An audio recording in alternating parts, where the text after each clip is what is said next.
going to be a millionaire. It cannot be possible. I said, why? He said he's a driver. And this guy is the poorest guy. He said there were some people, if you have said that, I'll believe you. I said it by faith. So he said, Bishop, we are not done with the meeting. So before the meeting is over, find a way to correct it, and said, well, you made a mistake. I said, as for this confession, I will not make it. Two things will happen to me. Either you will not invite me to this church again, or out of shame, I won't even show up in this city again. Because a prophet becomes a prophet when his word comes to pass. So I left it as it was. 1 month I left the place. 1 month came, nothing happened.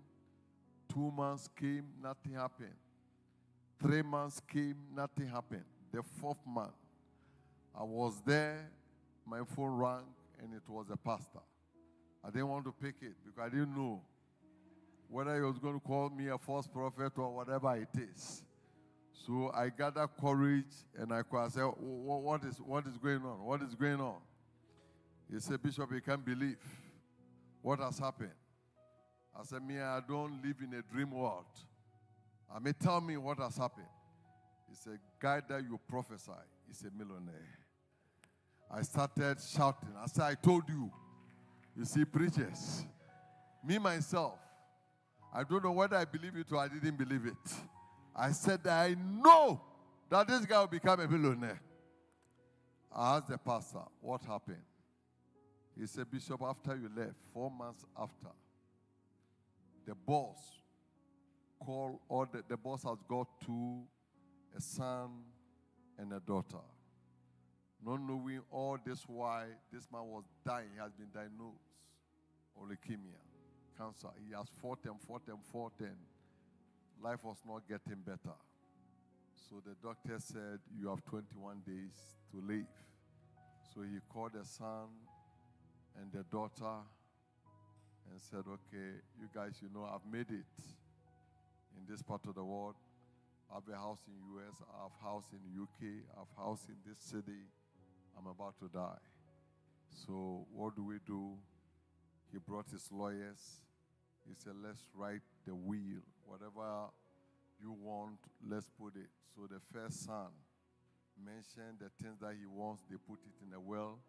The daughter. So what about the local money, my cars, my buildings? None of them were interested to come live in that part of the world. So the son said, but this guy has been driving you for all these years. He's the one that picks us from the airport. When we come, he serves us like a maid. What have you done? So I pay him. I compensate him. He said, no. So the dad asked him, what do you want me to do? He said, why don't you also put in a word? The dad said, no, I'm not putting nothing in the world. But what I'm going to do is that all the local money that I have, I'm going to give to him. The car, the Lexus truck, my official car, I'm going to give it to him. And for the house, you guys have to decide. We are not going to give to him, but he's going to stay here until such time that you guys decide what you want to use the house for. So the pastor said one day he was in a church. He saw this guy driving Lexus slowly. And in their church, there were about 250 people. Only few people has cars in that church.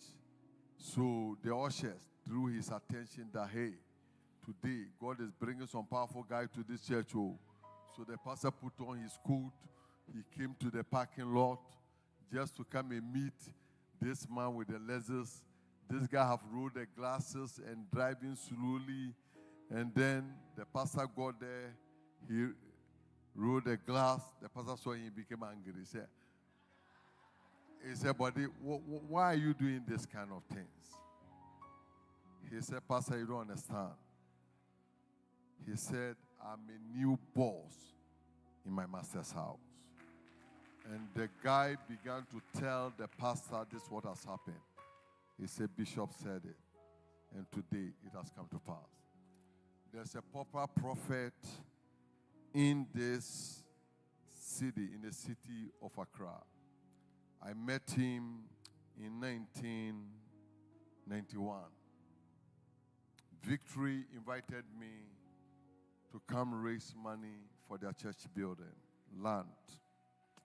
Then somebody invited this young guy. That time he was a businessman.